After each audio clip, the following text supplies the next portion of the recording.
Hello and welcome, everybody. It is Thursday, May 12th, and we're going to be doing a training called Secrets to Getting Your Dream Job or Internship. So I'm going to be doing a training, but also we're going to have a special guest, Nando Rodriguez, who is a breakthrough coach. And he's also going to be sharing later on in the presentation a little bit more about himself and some other tips for you on how you can be successful in helping to apply for different jobs, as well as LinkedIn, et cetera, et cetera. So I'm so glad that he's with us and is joining us today. So let me tell you just a little bit about the learning outcomes today in today's training.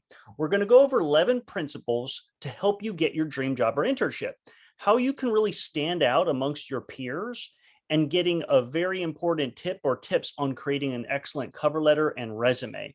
And again, you're going to hear from Nando, who is a former head employer and branding coach. And so I'm really excited to hear his tips because I think that he has a lot of expertise in that area.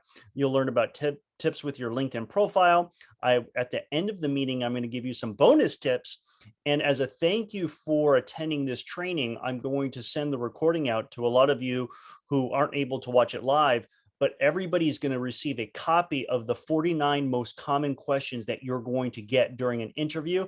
And in those questions, it will give you my tips on how to respond to those questions. So I hope that you all enjoy that. So let's jump right in. I'm going to start off with my story. How did I get involved or feel even qualified to speak about helping college students apply for jobs or internships? Well, the most intense interview that I've ever had in my life was in college. So as you all know, I went to Queens College, City University of New York, and I was very interested in getting involved with student government. And there was a political party by the name of United People, and they had been in power for over 30 years. And in order for you to run for any kind of position, you have to interview with the political party. And so I interviewed with them. I was warned it was going to be very intense. I was going to sit in a chair, and there was going to be about 6 people, college students, with their sole purpose to unnerve me, get me rattled, and drill me with every single question that you could think of. And so because I had that interview, I was prepared. I trained myself. Some of the tips that I am going to share in this training, I actually used in that interview. And what ended up happening is in order to psych myself up for this interview, if you've ever been in a fraternity or sorority, sometimes they have these plaque or these wooden swords that they engrave all the Greek letters on. So I found one in the office that right before my interview, and I was swinging it around like I was a warrior, like I was a gladiator, pumping myself up. Suffice to say, the interview went so well. Suddenly, I found them, they were cracking up in the interview that they asked me to leave the interview and then come back later. But I was thinking that I was going to apply to become the vice president, but I did so well in the interview that they asked me to run for president of the student government. And as you all know, when I've shared with my bio, I barely had enough credits to meet the threshold to even run for student government president. So again, that was my college experience. But as a result, I got elected to becoming student government president. So when you're student government president, you sit on a number of boards and committees, whether it was the student union, auxiliary enterprise services, the college board. And guess what? I got to sit right next to the HR representative. So whenever we need to hire different individuals, they would bring me in as the representative of the students to do all these interviews. And so I started to learn, oh, this is the type of questions that you ask. Okay, this is what to look in terms of a resume. So I was developing my skills working with different people. Fast forward, I graduated, applied for an internship with the Environmental Protection Agency. I did an excellent job at that interview and got that position. Then I applied for local government. There was a local councilman that was looking for a legislative aid. I interviewed with him, applied, got it. So I'm feeling like I have a really good track record on this, but it wasn't until I started working with the National Society of Leadership and Success, applied for that position, got it. I even had to do a 15-minute presentation to the whole entire staff. Granted, it was 5 to 10 people, but it was kind of unnerving. And I remember having the president of the society grab a camera and says, "Here, Tim, sell this to me." And just right on the spot, you'd be surprised on what you get in these crazy interviews. But it was at NSLS, I got that position, that they wanted to be the next Google. And so in order to do that, we would need to grow and scale the organization, that so that they research what is the best method for hiring and training people. And it was something called top grading. And it's what Fortune 500 companies were using to both screen and interview people. We had to read a whole book. Then we had to do a several-day training seminar on how to ask questions, how to respond when other people respond to your questions, how to interrupt appropriately. It was a very, very intense training. And I was a perfectionist, so I wanted to learn everything exactly the way that the program prescribed. And I ended up becoming one of the toughest interviewers in my company. And so every different candidate that wanted to work for this company, I was one of the main interviewers. And I remember hiring people, and what was so funny is after a week or two that of these new employees, they would say, "Oh, Tim, that interview experience that I had was pretty intense, and you were scary." And I'm like, "What? What do you mean I was scary?" They're like, "Yeah, you were very intense, and you asked all these questions." I'm like, "Well, I took my job very seriously. I was able to lighten up and learn how to relax a little bit, but after doing all these interviews, and especially hiring interns, you get to, I guess I interviewed hundreds of interns, and then we eventually got somebody else to do all the interviews. But guess what? I started to really learn about people, and I started to see the people who I've hired, how they would do when they were actually in the job. And I was starting to read books about leadership and success, and starting to look at different traits, a lot of which we've talked about in Electus Society. So it got to the point where within the first 30 seconds of an interview, I could predict whether I was going to hire this person or not. And if you actually talk with a number of high-level executives, they kind of know within the first 30 seconds as well. Why is that? It's because there's a certain confidence that people come with whenever they go for a job interview and you're meeting with the person for the first time. If they're comfortable with who they are, they're authentic, they know their skills, there's just an air about them, and that they're just looking to connect and be nice. There's no nervousness or anything like that. And so, that's just a good sign that this is a good catch and that you may want to have that person part of your company. And so I learned all those process. So I'll tell you one more story, and then I'll start jumping into the 11 principles. So I did all this interviewing that my wife knew that I had all this training and stuff like that. And her friend, let's just, let's just call her Jane. Jane is dietitian. She was having trouble applying for all these jobs and not getting any interviews. And so my wife told her, "Well, why don't you talk with Tim?" And so I spoke with her and I said, "Well, let me help you get that job." And so I said, "Send me the position that you're applying for, send me your cover letter, and send me your resume, and I will see what I can do." So saw the job application that she was applying for and all the job description. I helped edit her resume, and included in this program at the end, when I send the 49 questions, I'll also send you this exact same resume that I said, this is what it looked like before. And then after all my edits, this is what it looked like afterwards. So you could see the level of detail and skills that I had to apply to make this resume stand out and make it coherent, clear, and concise, proper formatting, all that other kind of stuff. Well, guess what?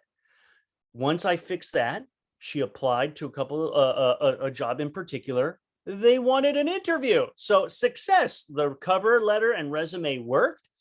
She went to that interview. She did so well that they asked her if she wanted the job on the spot.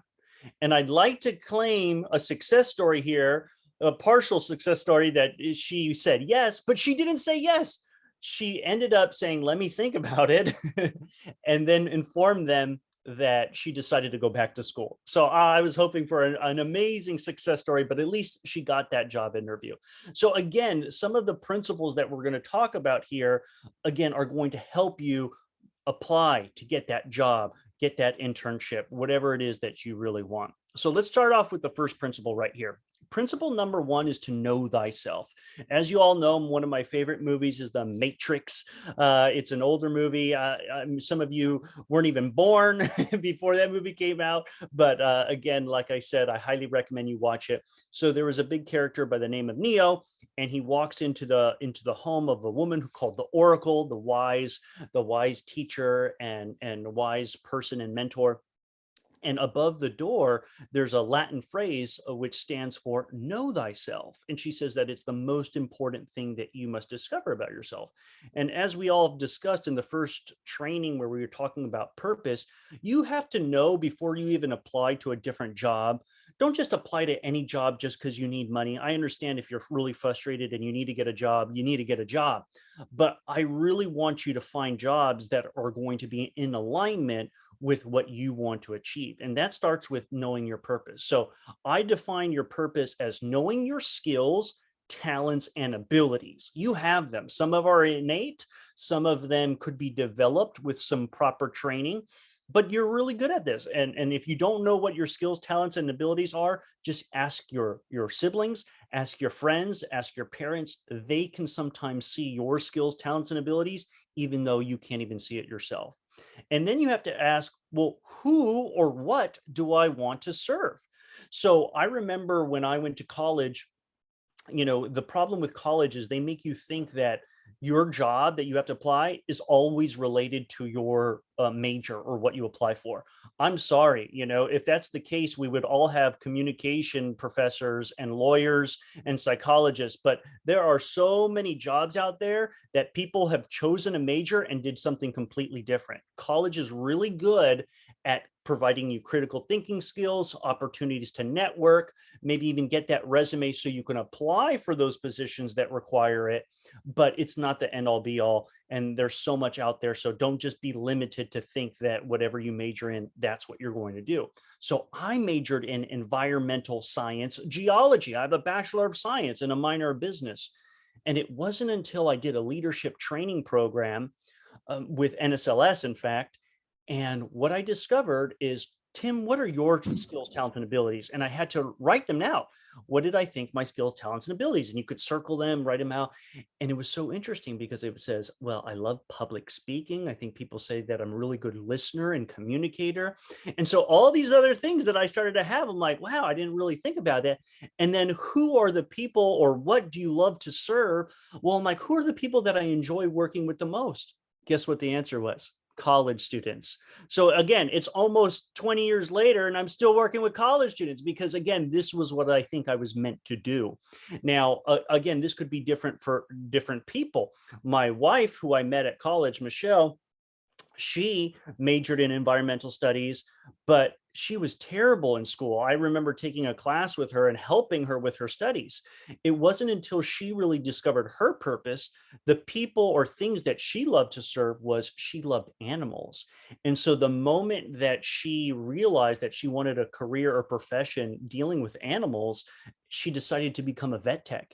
And once she knew that that is what she loved, and that was her purpose, and that's what she, the people that brought her most joy, or the organisms that brought her the most joy, guess what? When she went to vet tech school, she got straight A's. I'm talking about my wife, who almost failed chemistry 2 times in a row, was able to get straight A's. How is that possible? It's because when you discover the things that you really enjoy, you like serving and helping others, and for her case, it was animals, it was easier for her. She was able to be focused. So you have to really figure out what that is for yourself. And then the last thing is, anything that you do, whether it's being in a club or organization, you have to figure out what your accomplishments are. Meaning, what do you do in that job, in that internship, within that organization? It could even be volunteer.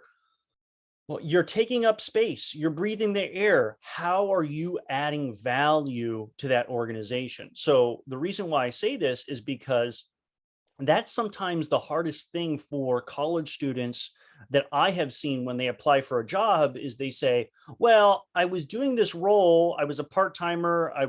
What did I do? Well, I did inventory. I was the cashier. So those are all your duties, but that's not what makes your resume stand out. What makes your resume stand out is what did you specifically do in that role that was an accomplishment? And you get to use that not only in your resume, in addition to your duties, but also in your cover letter and in your interview. And because I came from all that training that I told you about with top grading, we always looked for the top 10% of all the different individuals that we interview. Top 10%. That means like A plus, A minus, like in terms of all the different people that we interview. And it's very easy to determine whether you're the top 10% because I would, in my interviews, ask you, okay, what are your accomplishments, whether it was in college, every position you've ever been hired for, what's your accomplishments, what's your challenges, how did you overcome those challenges? And then I would want to know, well, how do you compare to your peers? Because people would say, oh, I'm awesome. I did this. I was a great salesperson. Okay. Yes, but how do you compare to the other salespeople or the other cashiers or the other volunteers? Tell me how you distinguish yourself.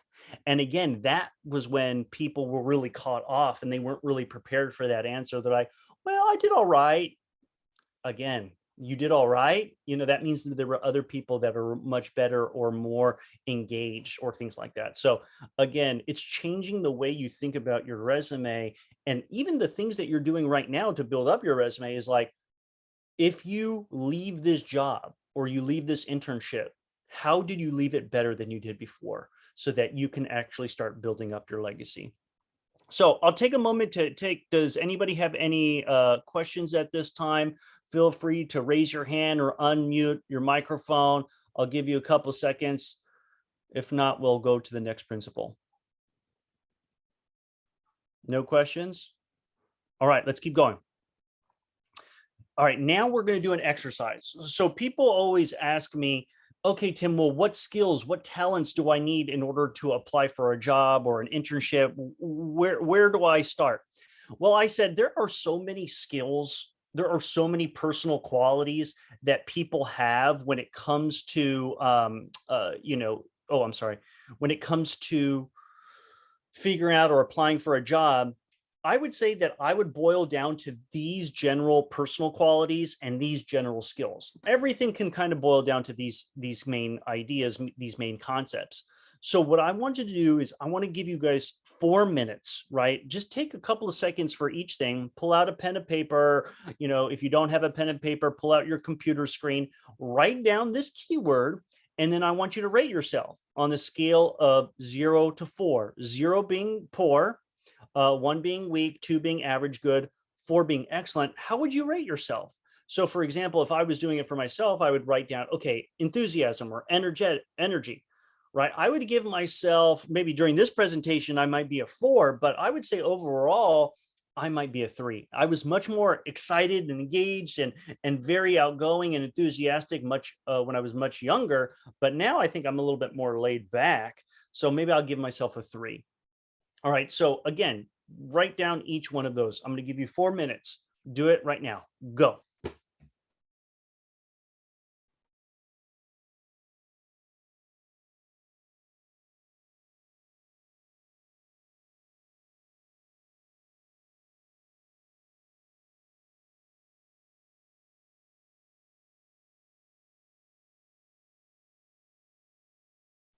And if you finish early, post in the chat that you completed the exercise so we may be able to move forward and save some time.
All right, it's been 2 minutes.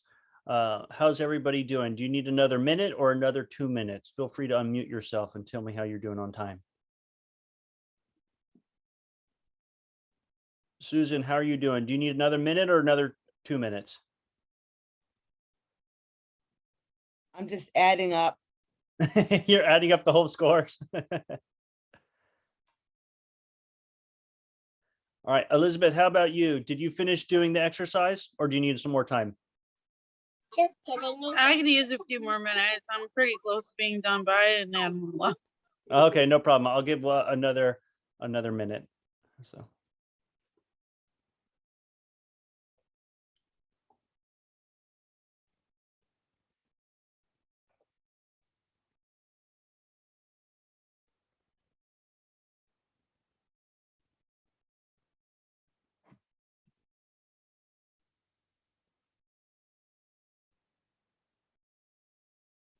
Thanks.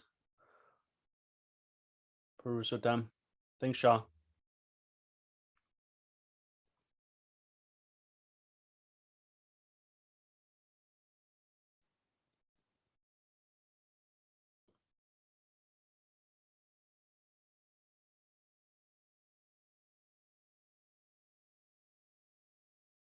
All right. While we're wrapping that up, I'll just explain to you now, if we had more time, if this was an in-person training, when I used to do this training at different conferences and stuff all throughout the country, what I would do is, this was only step one of the exercise. Step two would be, now that you've rated yourself on each one of these skills, next to that skill, I would want you to write down an example of where you actually demonstrated that quality. Now, again, and this is very unfamiliar or might be a stretch for a lot of people who are not used to doing job interviews or things like that. But this exercise that we're doing right now, this is what a job interview is. They're just trying to evaluate whether you have these skills, and during a resume, cover letter, as well as the job interview, you providing examples of where you provided or demonstrated that skill. So in this case, I would leave a blank space and I would say, okay, where have you demonstrated that enthusiasm or high energy?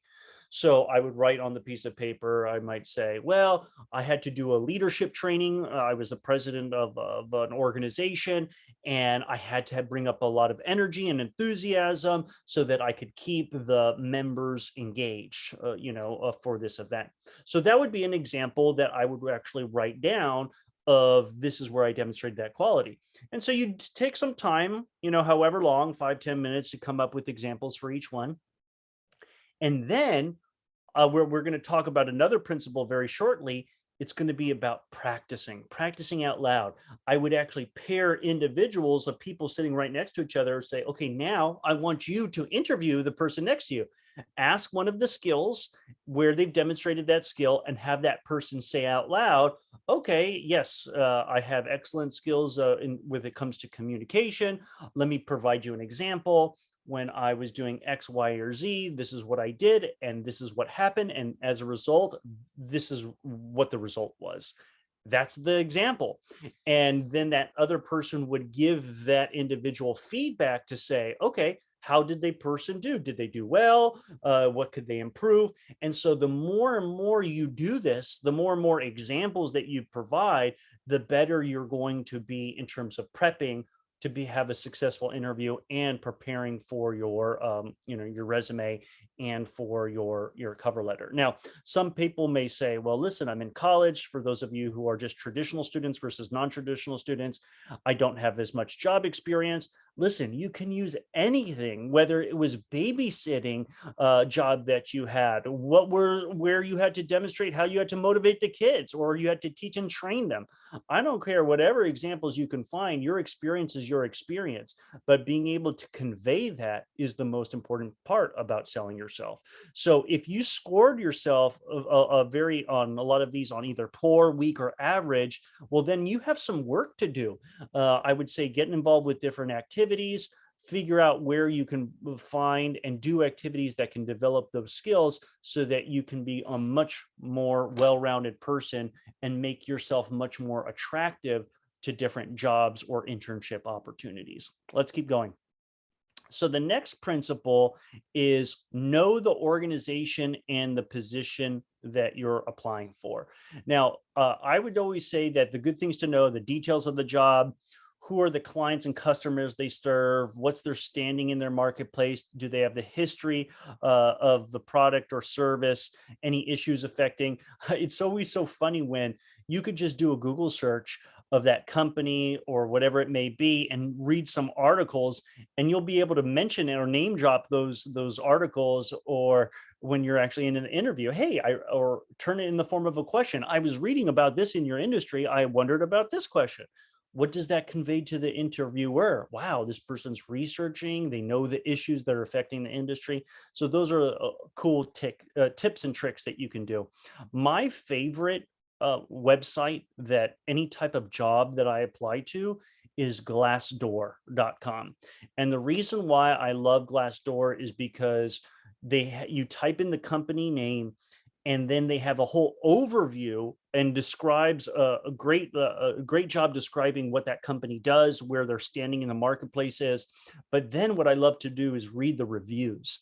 Now, beware that not all these reviews are good reviews. Some might be disgruntled employees that just don't like the organization, but others on the other extreme might be just employees that their job says, please, we need to boost up our Glassdoor rating. Can you guys just do some reviews for our company? I've had some jobs that did that to help increase their score, but try to actually determine the real authentic reviews. And then once you read them all, you'll then have a really good pulse of the organization. And then the last thing that I always like to do is look at the salaries as well. You could apply for jobs on Glassdoor, but the salaries, people post how much they make, because as you go into your career, you want to know, is this going to cover my expenses? Is this the type of job and salary that I want? I'm a big believer, as you move up in your career, you have to know your worth, know what your value is. And if that job doesn't meet that, then it's not the right job for you. So again, just some tips to help you. The next thing is principle number 3 is match the job description with the cover and letter and resume. So, in high school and education and college, they say copying is bad. That's cheating. If you take the answers, if you have the answers to the test and recopying those on your paper, you are cheating. You are a bad person. But it's only in the job application process where cheating is acceptable. But here's my little caveat. I do not want you to lie. I do not believe it's ethical for you to say, here's the job description of what I'm applying for, and I'm just going to use all that on my resume. No, you have to actually see, are those things that they're looking for? Do you have examples or things that you can demonstrate in your resume that you've done those activities or you've done those, tasks? Then if so, yes, absolutely. Copy and paste that and in your resume, because guess what? That's what they're looking for. It's the answers to the test. They say, this is exactly what I want. Does this resume, does this cover letter have those things? Now, the way that I it was taught to me, what's the difference between a cover letter and a resume? A resume has everything, right? What you did, what are your accomplishments, etc. So it's all on there. A cover letter is still highlighting those things in the resume, but I almost think that that's the job interview. So in the cover letter, it's just like a one page of a job interview where you just say, okay, there's templates that you can follow, but if they say, I'm looking for 2 years of experience working in teams, then guess what? In that cover letter, you're saying, I have 2 years of experience working with teams when I was part of XYZ company doing XYZ. So do you see how that is the interview right there in that cover letter? So if you basically read the cover letter and read the resume, then guess what? Congratulations, you're qualified for an interview. And then the interviewer is looking to see, now that I know that you're qualified, you meet all the criteria, I need to get to know you.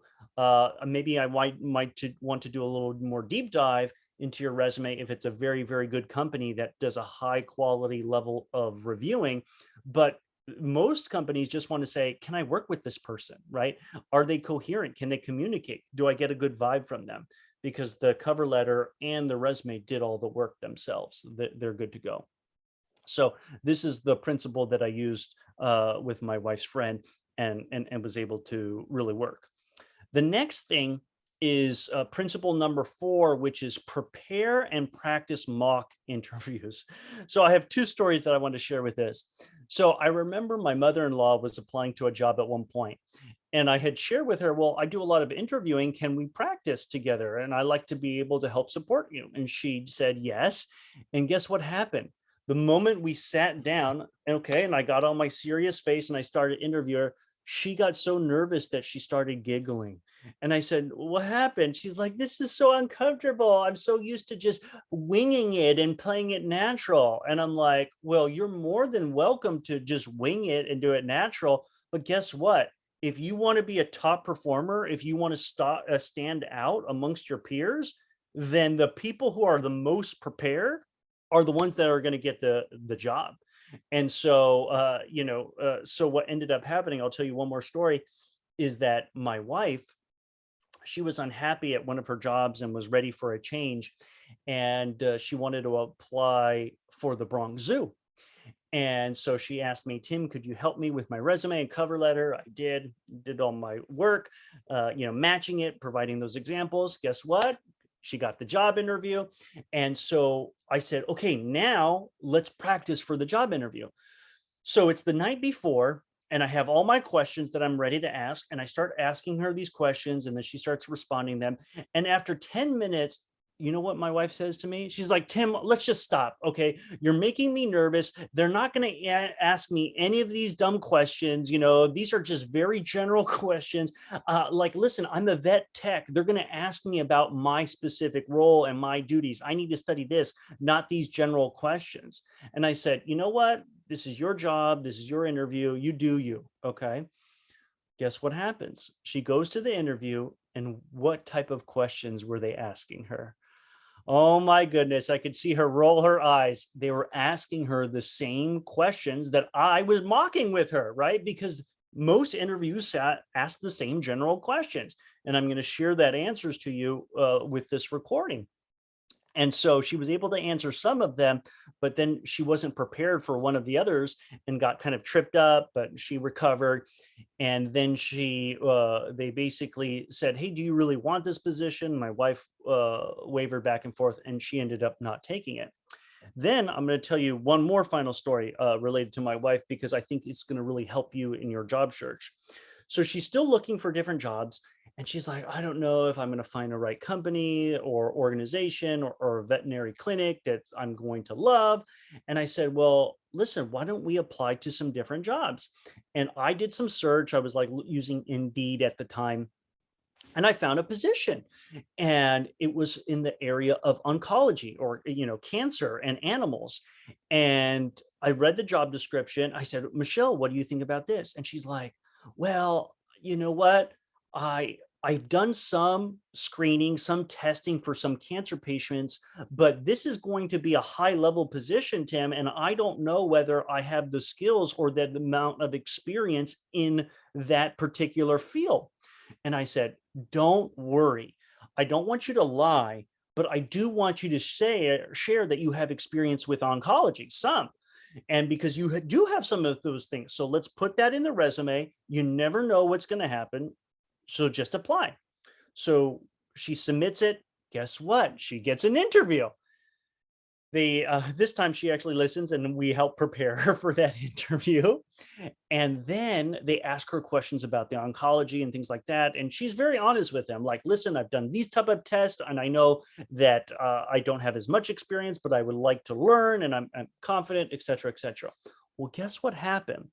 They admitted that, yes, she was weak in this area with respect to dealing with cancer patients that they were looking for, right? Because they wanted somebody to run the department that had a lot more experience. But guess what happened? In that interview, there was not only the head of that department, but there were other department heads that were in that meeting doing that interview. One of those individuals said, you know what? She would make a great vet tech. Maybe not for this position, but I have her in mind for another position. So guess what happened? A month later, a job opening came up, and they contacted my wife and say, hey, we remember you from that interview. We think that you were a great candidate. Would you take the job? This is how much they pay, et cetera, et cetera. And so my wife, she's like, okay, let me think about it. And she came up to me and she said, Tim, I don't know. Should I take it? I want to make this much salary. And this one's a little bit, this is about the same, but I have to commute and travel. And then I have parking to worry about. And I said, what should I do? And I said, listen, it's not for me to tell you what you should do. You really have to figure it out for yourself. But what I could say is, you need to know your value and worth. So how much would you be willing to accept to help cover all the gas, all the mileage, your time and effort to go to that position? What is your minimum number? And you figure that out. And so you have to answer that question before you even decide to take this offer or not. And so she did that. She did the math and she's like, okay, I would do this position if I got paid this much. All right, good. And so I said, and if they offered you a little bit less, would you take it? She's like, yeah, okay, all right. What about this much? No, I wouldn't do it. Okay, so that's your cutoff. Now go back and share that. So she talked with the guy and he's like, oh, we don't have that. That's not in our budget for that price, but let me see what I can do. Guess what? Month later, 2 months later, he calls her back and says, we were able to get an increase. So it's this much pay. And I know that's still not what you want, but we can, once you start for 6 months, you could have a potential increase. And then she's like, well, what about the parking? And he's like, don't worry, there's a wait list, but I'm going to see if I can get you in the front of line. She was able to get parking. She was able to accept the position, and she's been working there for many years now. So the reason why I tell you those stories is because, number one, it shows you the value of practicing and preparing before any interview. And then number two, it's okay to swing at the fences of positions where you might not think that you're qualified, as long as you can be truthful and integrity and not lie, because that's the most important thing as part of your credibility. The moment that you start lying, you disintegrate your value, your branding, and all that other kind of stuff. So you don't want to do that. But so apply for those positions, be honest, share if you can have some experience applied to it, because you never know what other opportunities you could have just from that interview process. So let's keep going. Principle number 5 is look good and don't stink, which I think is pretty self-explanatory. Right now, we're living, post-COVID, where a lot of job interviews now are either over the phone or via Zoom, and I've just have noticed a lot more people are less professionally dressed. Whether I'm actually doing an interview by somebody, I see them in their t-shirt. Listen, I still think it's very important to dress professionally. And so to me, I may not go to the extreme of putting on a business suit every time I do an interview, although I'm not mad about anybody who does when I was in my jobs, because it shows me that they take it seriously. But you also want to know the culture where you're applying. So I think somewhat professional is just wearing a button down if you're a guy and want to do that. But I'm going to give you some tips on how to dress if you're applying for different positions. However, here's what I want to share with you that's most important. Because we're in the Zoom world, I don't want you to just think about you looking professional in terms of how you dress. I want you to think about the professional background. Right? What are you putting in the background? Could you be doing something that's distracting? So again, if you don't have to have a bookcase or something that looks super, super clean, office professional, and create a whole set like you're filming a movie. It could be something as simple as go to the bathroom where there's a white wall, as long as it's white and it's clean. Guess what? The background doesn't matter. What matters is you. And so that they're focusing on you. If you have so many things in the background that are distracting, then, and you can't find any place, use some of the background filters. Again, I have a green screen right now. I paid about $100 for it, and it really works and helpful. And so you could invest in that, or like I said, use a white wall. So here's some different tips in terms of dress code. If you're working for a traditional old-fashioned cultural workplace, okay, women tend to wear the following: solid colors, a formal suit, coordinated blouse, moderate shoes. Again, not a lot of jewelry because those are all things that are distracting people. Neat professional hairstyle, tan or light hosiery, not a lot of makeup, not, oh, please don't wear a lot of perfume. And this is the same thing with gentlemen as well, is I am somebody who's very sensitive to smells. So if you come into the office stinking up the office, I can't even focus on what you're saying, that I'm so angry and frustrated that you decided to smell bomb me, that I don't even want to hire you, because what are you trying to cover up? What are you trying to hide? Are you a stinky person? Like, so, even if you love that smell, love that cologne, do the least amount so that it's not distracting. That's what I recommended. Manicure your nails so that they look professional. You could also have a portfolio or a briefcase to keep your resume and all those other kind of things in there. Again, for traditional, I'm assuming old-fashioned cultural workplace, men tend to wear these following things in terms of a formal suit, white long sleeve shirt, button down, a formal tie. Now, some people like to say, well, it's my personality. I want to put all these pictures like Neil deGrasse Tyson and his planets. You have to know the position that you're applying for.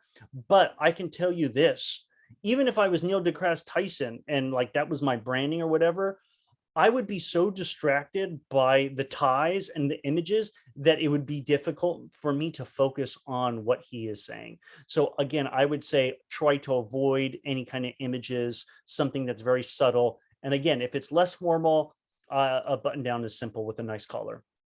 Dark socks, professional shoes. Again, you'd be surprised how many people look at your shoes to see how you maintain them. Again, limited jewelry, neat professional hairstyle. Again, no perfumes, no heavy aftershaves or anything like that. Trim your nails. Okay, look professional. Again, I'm assuming that all of you know this, but I have to just go over it just to help you with those principles. And then principle number 6 is bring backup documentation. You know how many times when people, you send them your resume, and I go to interviews, whether in person or not in person or via Zoom, people are so busy that guess what? You may have a job interview with somebody or some candidate. If it's a screener interview, chances are they read your resume. But most other interviews that they want other people from the company to interview you, they may not even read your resume, or they may have skimmed it 1 to 2 minutes before you even jumped on a call. And the reason why I say bring up backup documentation, because with interviews with us at my last job, where people would come in, sometimes I was such in a rush that I didn't have time to go out and pull up their file, search for the email, print up their resume, that I would just go in the lobby and say, hey, how's it going? Do you have copies of your resume? And I would use that for me and my partner to have those resumes. And I would actually have another boss that would purposely, even though she had a copy of the resume, she would ask the candidate if they had a copy of their resume. And if they didn't, guess what? It was a mark against them. Having your backup resume shows that you're actually have a level of preparation. And if you don't have that, well, how you show up and how you behave in an interview is likely how you're going to be in the job. And so, yeah, so you don't want to start off the meeting with already one mark against you. Okay. So another principle, number 7, visualize a successful interview. Right, like I told you about in college, I would psych myself up. Again, I just believe sitting quietly, meditating, visualizing a successful interview is the same way that Olympic athletes, before they actually do something, they're already imagining and they're prepared for what exactly moves they're going to make in that sport or activity. You should do that same with your interview. So I really believe, however experienced you are, even myself, I get nervous right before interviews because it's really about people evaluating you. The thing that I do, I always set my clock so that I'm well prepared before the interview. Let's just say in the case of a Zoom, I am going to sit quietly and I'm going to take a lot of deep breaths and breathe out. And I've just recently been listening to research how whenever you're scared or you hear some very, very tough or emotional news, sometimes you'll end up sighing, going, oh. because that's a way of calming and relaxing you. So if you could do that prior to an interview, if you're feeling any jittery or nerves, doing that deep breathing, getting centered, grounded. And then I just kind of meditate and say, you know what? I imagine white light surrounding me, that I'm going to have my higher self guide me on what to say and what I need to say. And that I'm going to do my best job authentically communicating my experience, and that I'm likable and friendly, who I really am. Right. And that's it. And that's all you can ask for, because if you've done all your preparation, right, before the interview, and then you're prepared to like breathe and calm yourself, then guess what? It's easy. You're going to go in there feeling confident and doing very well. So at this point, I have a couple more tips, but now I want to pass it over to Nando. So Nando, thanks so much for being here. Nando Rodriguez, do you want to give your a little bit bio and jump right in? And I'm happy to make you a co-host so that you can hit the next screen, or you could just ask me to hit the next screen. I'm happy, whatever works better for you. Yeah, I'll just have you hit the next screen. Hi, Perfect. everybody. My name is Nando Rodriguez, and I am a breakthrough coach. And currently what I do is I work with entrepreneurs who experience imposter syndrome and help them conquer that whole world of self-sabotage, procrastination, perfectionism, self-doubt, negative self-talk, all of that, right? And the reason that Tim reached out to me is, prior to me being a coach about 5 years ago, I was working in PR and media as a recruiter, and then eventually as the head of employment branding. So always inside HR, always inside of recruitment, interviewing candidates. And then eventually as the head of employer branding, I was creating content for candidates to make decisions on, oh, that's where I want to work. Look how awesome the virtual tour looks, or, oh, they just created this video with the head of, programming. And I was the one behind the scenes, producing, writing, and creating those videos, right?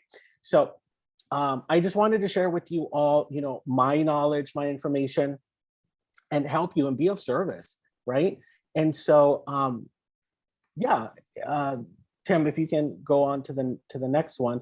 So I wanted to talk to you a little bit about LinkedIn, right? LinkedIn, as a recruiter, as an ex-recruiter, LinkedIn was the place that we would go to, right?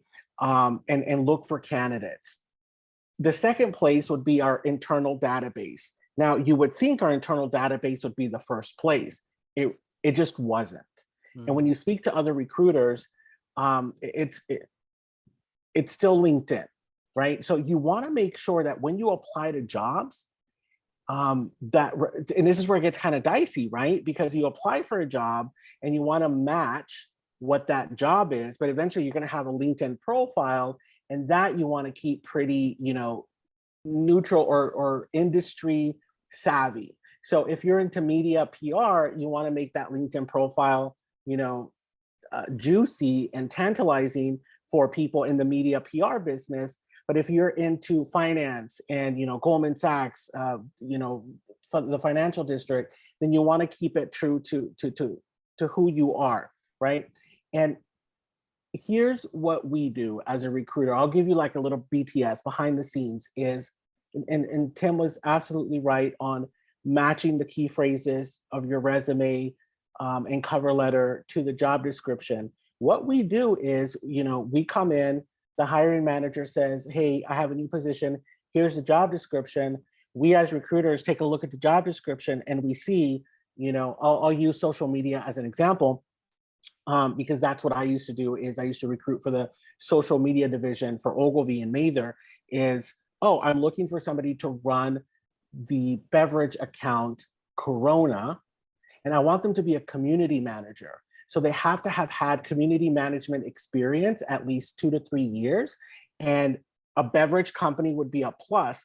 But what I really need them to do is social engagement, really need them to be on Facebook, Twitter, and Instagram. So all I'm gonna do, it's not rocket science, is go to LinkedIn and type in social media community manager, comma, Twitter, comma, Facebook, comma, community manager, enter. And then if your keywords match, you're gonna be in my queue. So I'm just gonna go through all these profiles. If I were to go through our ATS, which is the applicant tracker system, which each company has, same thing. I go in there and I type in social media, comma, Twitter, comma, Facebook, comma, community manager, and then see what comes up. So that's why it's super important to match those key phrases, because that's what we use to find you, right? So that's the first thing that I wanted to talk about on LinkedIn.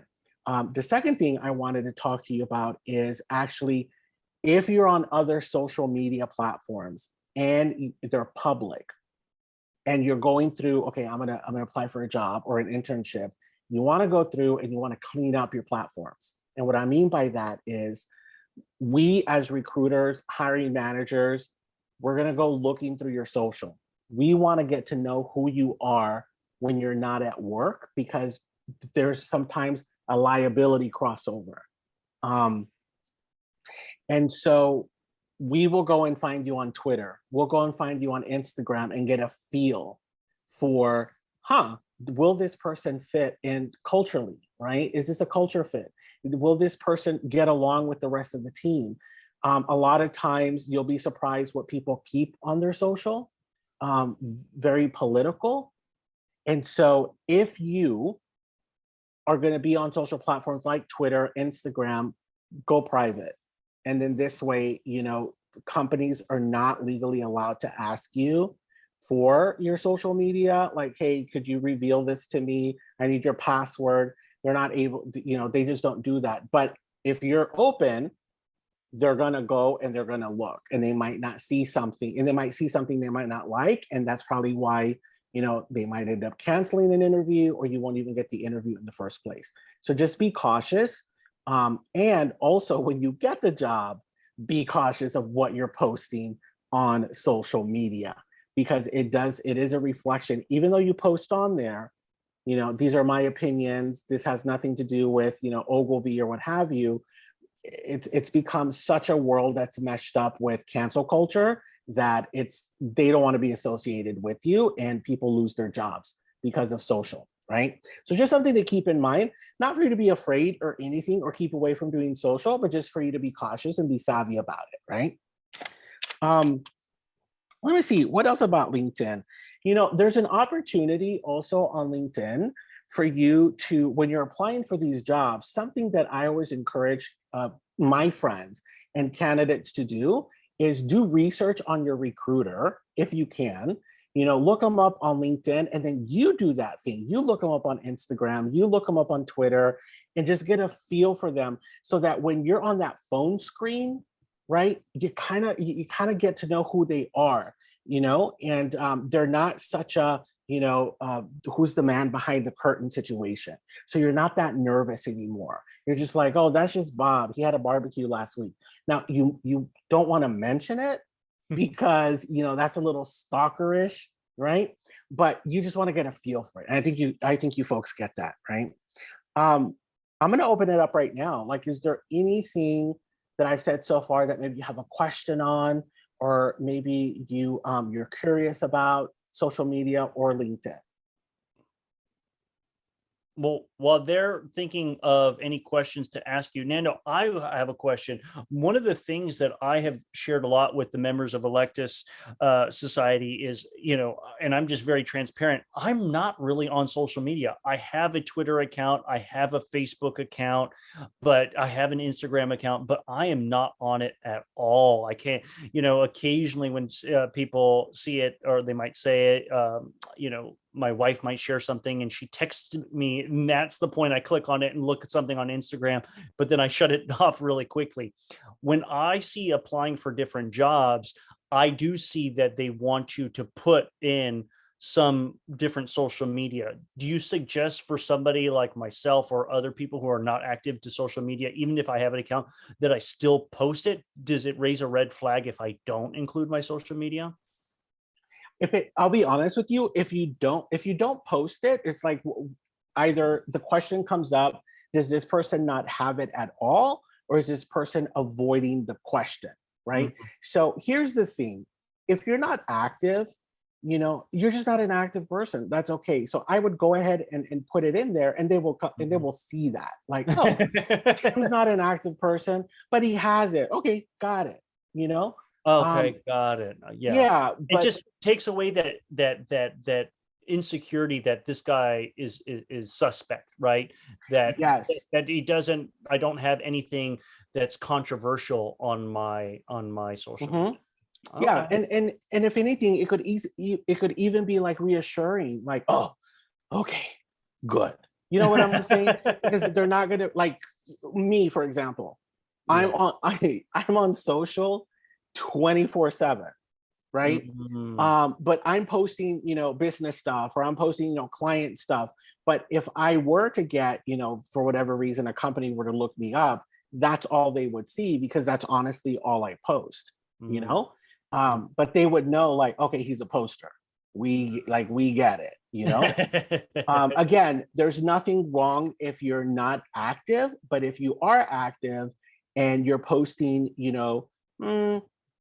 keg parties, things like that, go private, because they will go through it and be like, and it's not fair. I'll be honest with you, it's not fair, but they have to look at the liability. No, Yeah. I completely understand that. Another thing, again, everyone feel free to raise their digital hand, or post the questions in the chat. We'll be happy to ask Nando. One of the things that I've also noticed is skills, right? And so LinkedIn has a lot of different skills, and that when I'm applying, I successfully did a paid LinkedIn account, which I actually think it's called Premier. Mhm. And I love it because it actually shares with you some insights that I don't know. I've done Premier so long, I don't even know what LinkedIn looks like without it. But it will say these positions you match based on skills. So can you speak to that? And I'll just tell you this one little anecdote.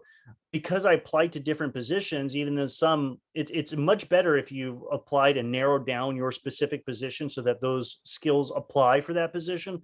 But if you're like me and you're multi-talented and you want to apply for different things, it's frustrating, because sometimes you have high skills, and I didn't need to write down that I know Microsoft Office or Google Suite, but I'm missing that. So therefore, and LinkedIn only limits me to how many skills that I can apply. So I just wanted to get your thoughts about that. Yeah. So I'll be honest, again, as an ex-recruiter, we're going through your history. We're going through your work history, and the stuff like, oh, so and so was endorsed this skill. That's LinkedIn candy, shiny stuff. We don't look at that. I want to see what you've done and what you've accomplished, because can you bring that goodness over to our company, right?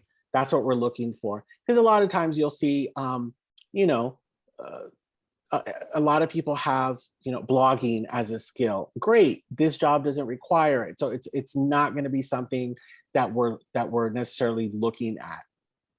One thing that I wanted to say, though, is women, give yourself the opportunity. There was a book written back in 2010, 2011 called The Confidence Code. And it was by two female news anchors. And when I was working at Ogilvy, they actually came and presented on their book. And one of the findings was that when applying for jobs, men will apply for a job even when they only meet 60% of the requirements, right? And that is so true. I would say that number is off. I would say men apply for a job if they're 40% meet the qualifications, because I would get resumes and it would be like, no. Here's the other stat. Women, on the other hand, will only apply for a job if they feel they meet 100% of the qualifications. This is why I got into coaching, and specifically into imposter syndrome, because give yourself a shot. I get it. You may not have done that before, but you've got the skills. You're able to transfer that over. So keep that in mind. Men apply if they meet the 60% qualifications, women will only apply if it's 100. So you have an opportunity right now to break some ground and start applying for jobs that you know you're interested in, you're curious about, and that you can transfer some of those skills over. All right, give yourself that opportunity. I wanted to make sure to mention that. No, I think that's very, very powerful, because what ends up happening is, yeah, you psych yourself out of these different positions, and you never know, like that example that I shared before with respect to Michelle. She was applying for this position as like a director of oncology, but if she would have never she would have not applied if I hadn't pushed her. Basically, that's the truth. And so I think that you're right on with that example, because guess what? If they like you, maybe you're not real good for that position, but they'll have another position for you. Absolutely, absolutely. And I think next slide, I'm not 100% sure. So we're done with this. Any other questions? The final slide right here with the. Oh, this is the final slide. Okay. Yeah. All right. So, so any questions on LinkedIn? I don't think that there were any. What I wanted to go into right now is give you a little bit of what Tim really got into it when he was talking about, relaxing, meditating right before you do a phone screen or an interview, if it's going to be on Zoom. I wanted to offer you something else, another tool. When you phone screen, when they can't see you. So the thing to do is stand up during your phone screens. Don't be sitting down. And the reason why is your energy increases, your energy flows when you're standing up. It's one of the reasons why newscasters, when they're reporting or whatever, they stand up. And then the ones that are sitting down, it's a little bit more low energy. So just keep that in mind. Of course, when you're on Zoom, you don't want to be standing up. It's going to look a little bit awkward, but just keep that in mind. Phone screen, they can't see you, stand up. And then the second thing is another tool to calm down is tapping, emotional freedom techniques. Has anyone heard of that?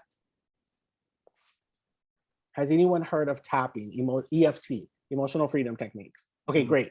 So what it is, it's a way to regulate your body and literally like tap onto the amygdala, which is the part of the brain that's fight or flight or freeze, right? Which gets triggered in us when when we're about to face an anxiety-ridden situation, and it actually increases anxiety. Interviewing is up there on the top of the list. Running from a lion is number one, but down 3 or 4 is interviewing. So a way to really calm down and really get you to present yourself and show your best self is tapping. And the whole principle is, I'm sure you've heard of acupuncture. And acupuncture is, the whole premise is, they put needles in certain parts of your body. It's not random. They put needles in certain meridians. And the whole premise is, in Eastern medicine, is that we have this energy flow in our body, and it's called chi. So whenever anxiety comes up, there's a block. Whenever you have a headache, there's a block in your chi, in your energy. So what tapping does is you tap on 9 different meridian points on your body, and it lets the energy flow. And so in the case of anxiety, you tap those 9 meridian points and you normalize, you regulate yourself, right? And you can do such a quick round or 2 or 3 rounds. And even if you're in person, you go to the bathroom before your interview, you go to the bathroom and you do a couple of rounds of tapping, and it literally calms you down, all right? So I just wanna show you really quick what it looks like. And if you're interested, I can send you a couple of more videos, but it's super quick. What you wanna do is you wanna acknowledge like your mental state at that time. So anxiety, let's say you have an interview in about 20 minutes, so you go into the bathroom, right? So this is literally what you do. These are the 9 tapping points. The first one is the karate chop. So if you want, you can just do a little monkey see, monkey do. So you say to yourself, ooh, I am feeling a lot of anxiety right now, and I need to calm this down.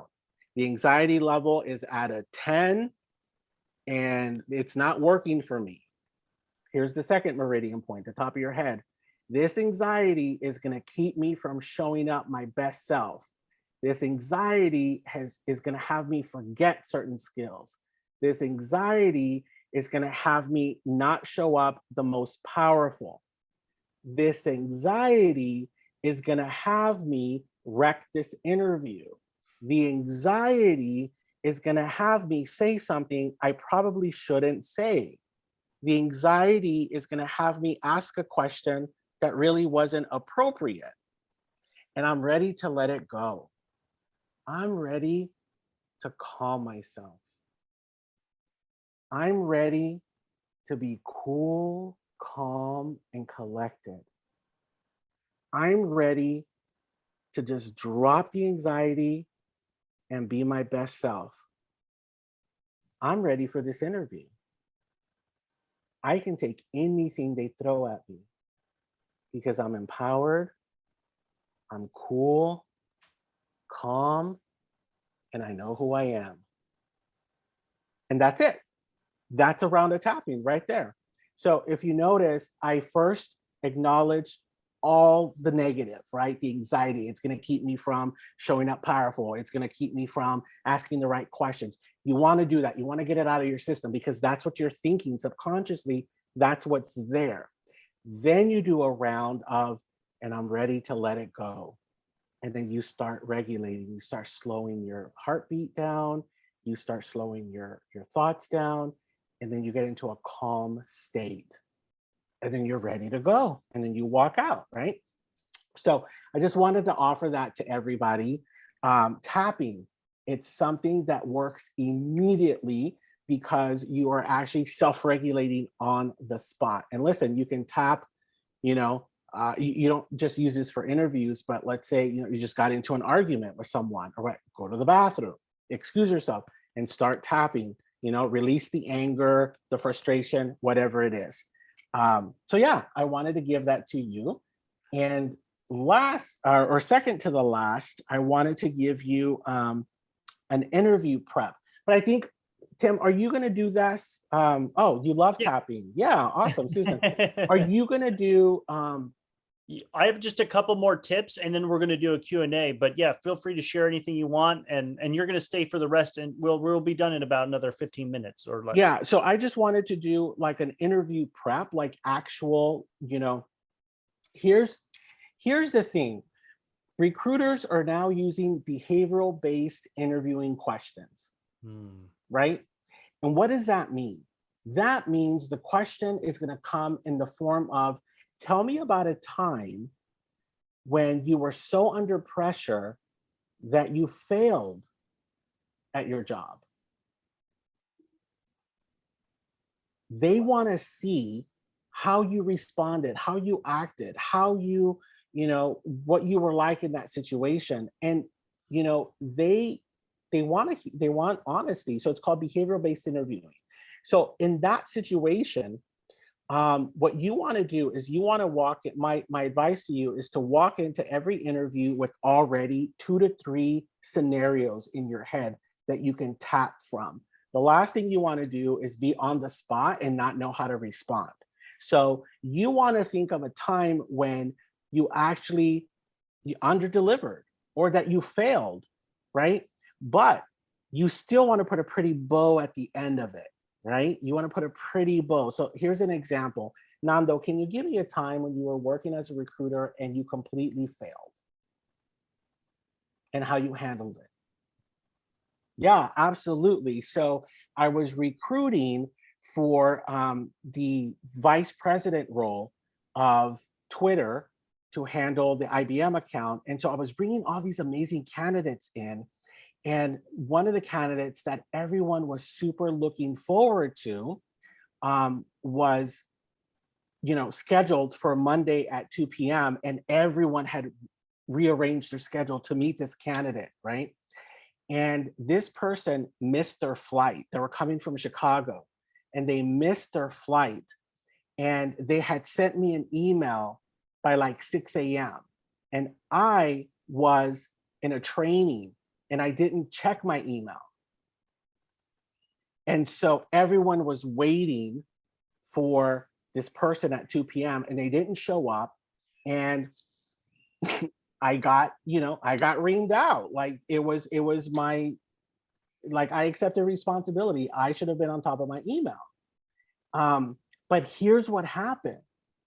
At that point, they were able to realize that me handling 14 jobs wasn't too, um, uh, it wasn't ideal. One recruiter handling 14 jobs, it's not an ideal situation.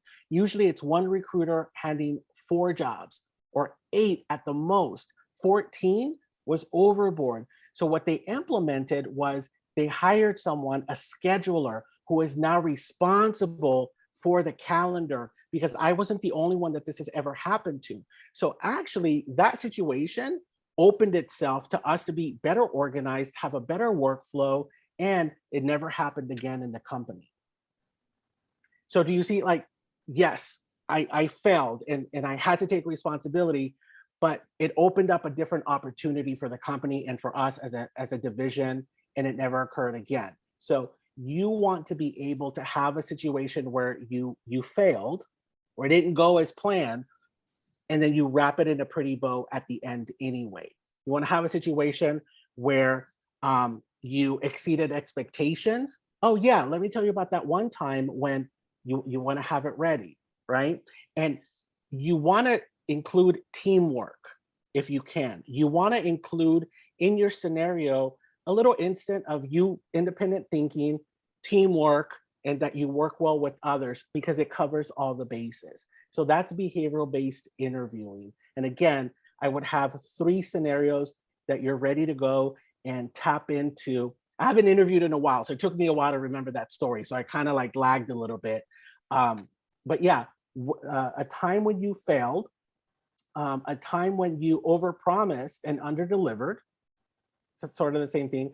And then how you handled, a stressful situation as a team.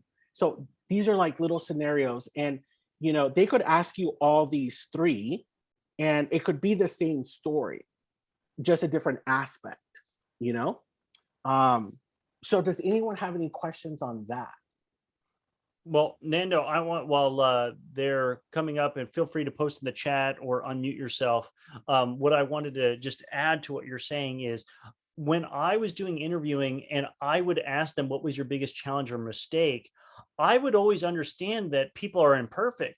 So I think people, I think that we're somehow, if you've ever done any trainings about doing your resume or cover letter, they're always turn a negative into a positive, right? Where it's like, what is your weakness? I work too hard. That's where I feel like they're trying to spin it. But in that example that you mentioned, where you said put a bow on it, it would mean I would ask the questions, what was your biggest challenge? What was your biggest professional mistake? But the whole point was, I wanted to hear that they actually learn from it, right? Because you could actually share, I screwed up, but I'm sharing you screwed up because it was the most powerful lesson as part of my professional development. And then when there was another situation that happened, that the exact same scenario, because I learned this, I ended up doing X, Y, and Z, and then this was the positive result. So to me, that's a way to tie that positive bow at the end in those examples when you do share your challenges. Absolutely. Absolutely. Yep.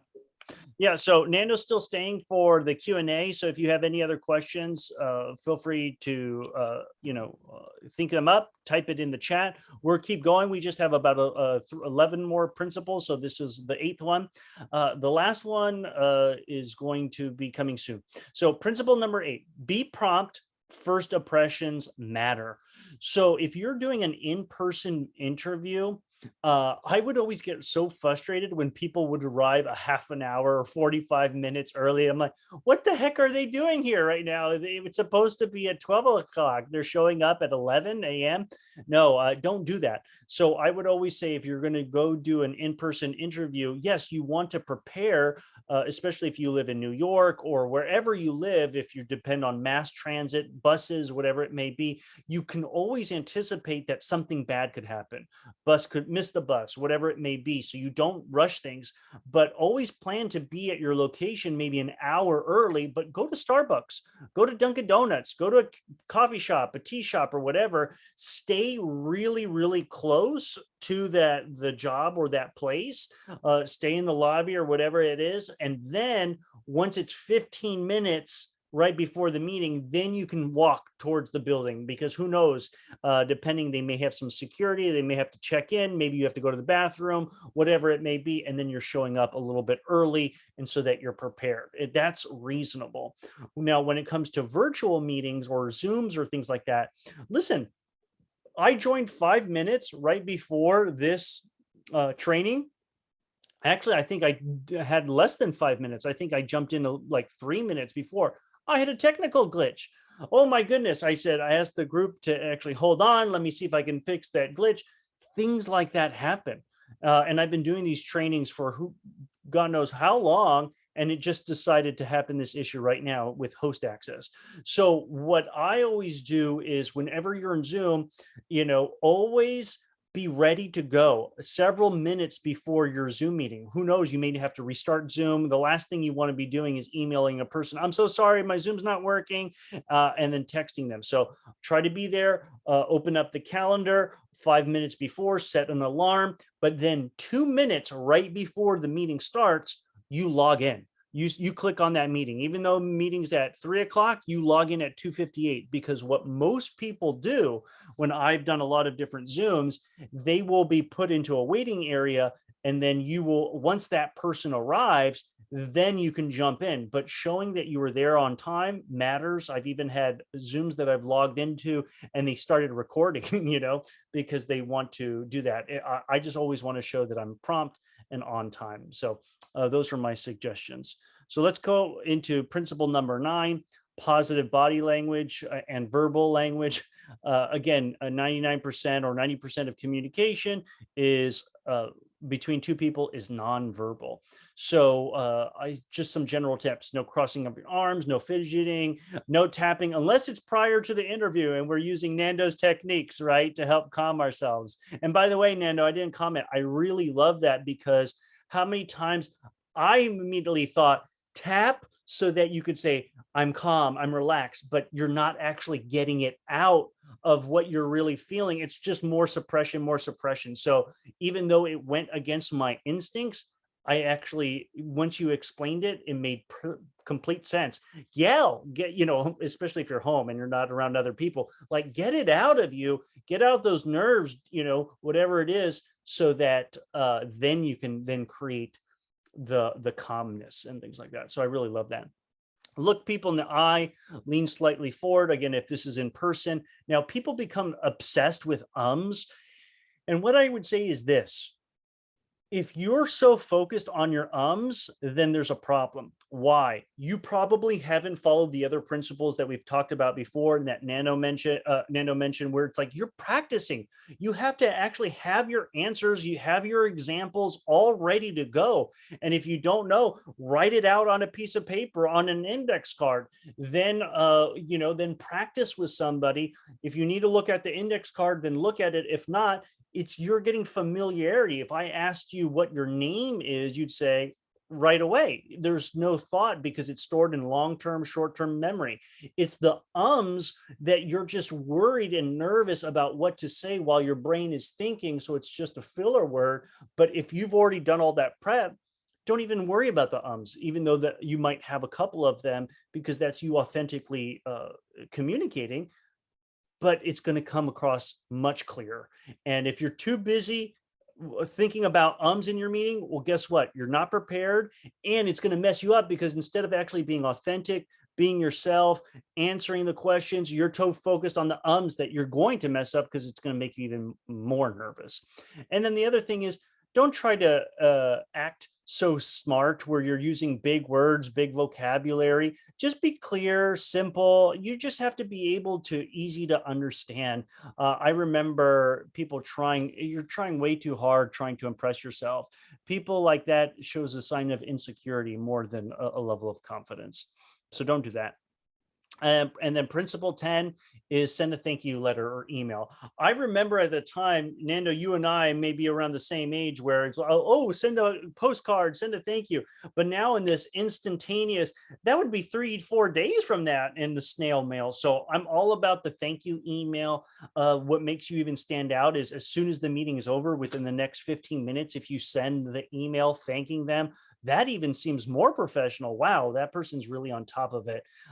And so I think you just do it. It doesn't have to be a long message. Hey, Nando, just wanted to say thank you so much for the opportunity to meet with you. I think, you asked some great questions. I look forward to the next steps. Boom, that's it. Like how you don't need to write an essay. Just the fact that you acknowledged and thanked them is all that they really want. They're busy. They don't need to read an essay expressing the whole summary of the email, but that's just another principle. So again, I don't have a principle number 11, but I do remember I had some more stuff that I wanted to share with you. So here's some bonus tips. This was the book called Who, Your Number One Problem. It was all about hiring people. So if you're really an advanced professional, non-traditional student that you really want to take your interviewing and hiring to the next level, I highly recommend you read this book. And it's Geoff Smart and Randy Street. They're the individuals, or one or more of them is the one that created this program called Top Grading, because they take all the concepts from the book and then train people on how to do interviews. So they go over the skills, et cetera, et cetera. So this is more for advanced. If you thought this training had a lot of basic stuff, but you're like, I want to learn more, this is a great resource. The next thing is hire a resume editor. There are a lot of different websites, different companies that do that. I highly recommend you use them. I hired a professional. I asked through my friends and references, and guess what? They did a good job, better than what I could have done, but I paid a lot of money for it. And I actually started using that resume, and I almost found different challenges with it. So it's not necessary to spend so much money hiring a professional resume editor. I'd much rather you use a template of creating your resume, but then it's more important that you have a professional proofreader, somebody that can actually fix your grammar, correct tense, past tense. I'm actually so ashamed that I applied to several positions and I just look back at my resume, even though I've seen it about 50 times that I've reviewed and made edits. It's only that I realized, oh my goodness, this whole paragraph was in present tense, but it was a former role, because I wrote it when I was currently at that job. And now that I was no longer at that job, it needed to be past tense. And I'm like, oh, did anyone not call me back because of that grammar, mistake? But anyway, so get a proofreader. It really helps because they're a second pair of eyes. Nando talked about ATS. Again, a lot of the positions that I applied to, you'll be interested that when you apply to them, you go to their specific website and they're using specific applicant tracking software. Some of it's called Greenhouse, Bamboo HR, and things like that. You're uploading your resume and it's being scanned for all those keywords. So I recently hired a company that it was with an executive search firm, and they say, Tim, we're having problems with your resume. Let's get it ATS optimized. So I paid like $100 to have them do it. To me, it looked exactly like the same thing that I looked from my original resume, but they called it ATS. But I wish I had better experience on it, but who knows? Maybe it is. Nando, do you have any thoughts about different companies about who do those types of resume editing that you can recommend, or ATS optimization of resumes? I don't. I've been out for such a long time, but I think you could just Google and then just look at the reviews and go from there. Yeah, definitely. Perfect. Okay. So then this is the summary. Again, know thyself, know what you're worth, know what you're going to apply. Don't apply for positions that you're going to hate just because it's a job. Do something where you can have some skills, talents, and abilities, and apply those so that you can actually benefit and help cover your bills, etc., as you pursue your career. Know the organization, match the job description with the cover letter, always prepare and do the mock interviews. It's what will be the final game changer for you to actually ace interviews. And then look professional, don't stink, have a nice clean background so your people are not distracted. Backup documentation if you're in person. visualize a success, meditate, use the tapping method that Nando taught us today. Be prompt, first impressions matter, positive and body and verbal language, send you thank you letters, emails, and lastly, evaluate the interview. I knew there was a slide missing somewhere. I did have a principle 11. It just didn't show up. Always after the interview, you want to evaluate the interview. How did I do? What could I have done better? And things like that. That is going to help you take your interviewing to the next level. So don't get discouraged. All right, that's it. Now's the time to ask us any questions. And if you don't have any questions, here is the post-assessment form. And I want you to use this so that you can actually fill in and give your feedback. Actually, I'm going to stop sharing the screen and I'm going to copy and paste that in the chat box. But does anybody have any questions at this time, especially if Nando's here? I'd love to hear your questions that you might have. Go ahead. Just feel free to unmute yourself. Any questions? And if you have no questions, just final thoughts. So I might call upon you to see what you got, what may have been the most important insight that you got out of this training. So Susan, how about we start off with you? What did you get from the training today? Gotta brush up on my resume. Make sure I get the correct cover letter with the correct job description, that kind of thing. Perfect. Perfect. Thank you so much. How about you, Elizabeth? Any insights from today's training?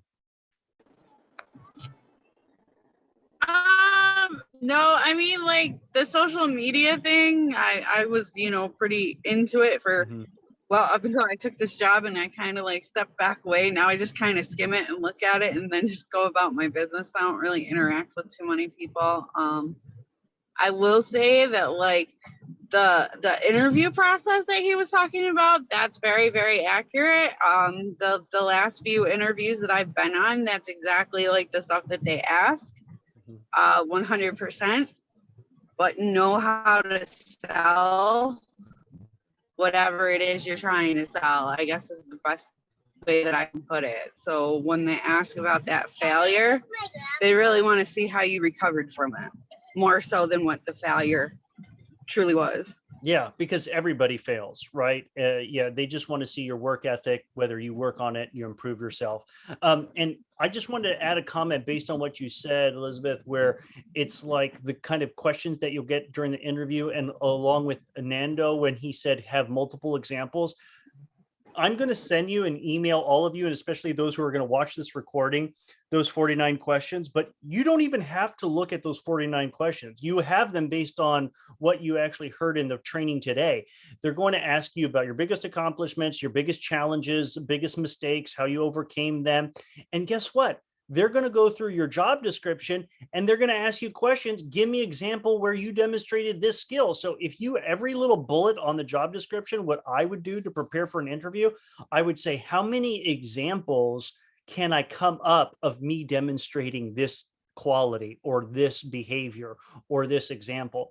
And the reason why I like the idea of coming up with 2 or 3 is because if it's a phone or screening interview, you won't have time to give all your examples. But if you're doing multiple interviews, what ends up happening, remember I was trained in top grading, we would actually take one skill level and we would make sure in taking one subject, whether it was communication, we would ask 3 different questions to come up with 3 different examples of you demonstrating that skill in communication or leadership. So the idea of having 3 examples is going to really help you. And the more variety you have, you're going to be able to tailor it. It's better to have 3 examples to choose from than only have 1, and then you can't think of anything else. So no, thanks for those comments, Elizabeth. And Shaw. I just wanted to put more things in because I think that it's very, very important because everybody wants like best internship or best job or whatever. But when you're doing the job that you took or the internship that you took, remember that whoever you're interacting with that isn't an office person, doesn't talk like you, doesn't always respond to the same language as you. So you have to know your audience when you're interacting with other people outside of it, especially if you're going for something in policy or government. Because we do this on a daily basis, you know, so we can talk about policy, but people outside don't really understand the ins and outs of it. Absolutely. And I think that what you're speaking to is the variety of personalities and the way that people communicate. So what would you be saying, Elizabeth, is your advice or suggestions to people that not everyone is going to talk the same exact way that you talk, so that don't be surprised just because they don't have the same lingo for you to be turned off, that say, oh, I'm not a right fit, or this is not a good company because I didn't jive with what they were saying. There's so many diversity of people that it could be okay. That's what I'm getting from what you're sharing. Is that accurate, or is there anything else you want to add to that? You're still on. You know, I can hear you now. Go ahead. oh, I apologize. I was getting out of the car. I think my best advice is really know who you're talking to, but don't assume that everybody knows like the technical jargon of whatever it is you're doing. Oh, yes, because I know my job very well, but if I'm explaining it to the interviewer or somebody else, they don't have any idea of my field, how we, communicate different things. So almost dumb it down. That's what I get from what you're saying, Elizabeth. Explain things very well. Very, very good points. All right. Thank you so much. Shah, do you want to take us out? Any other final comments before we end the training? I guess that will be all. My colleagues and you already mentioned everything so far. So I guess all right. is best. Did you enjoy it? Any other powerful insight that you really got that you're going to take as an action step from this training? Shah? Yeah. Any other action steps you're going to take as a result of doing this training? I mean, as you said, the golden rules. So I better be keep in mind, like the simple things. So. Awesome, Shah. Well, thank you. We appreciate all of you. And for all those who are going to watch this recording, please watch the recording. And after you complete it, please click on the link right here. It's a Google form. And there's also an opportunity to oh, that's one of my cats basically just trying to cause a mess in my office. But just make sure to, we're also promoting Nando. He has his own Instagram, Nandoism, at Nandoism. And if you want to be part of his newsletter, part of the assessment will be whether you want to actually join his email newsletter. So I really appreciate you, Nando, for being here. I loved your insights and all your tips, and I hope that everybody can benefit them as well. All right, everybody have a great day, great week, and until the next training. Have a good one. Bye-bye. Hi, everyone. Thank you. Bye.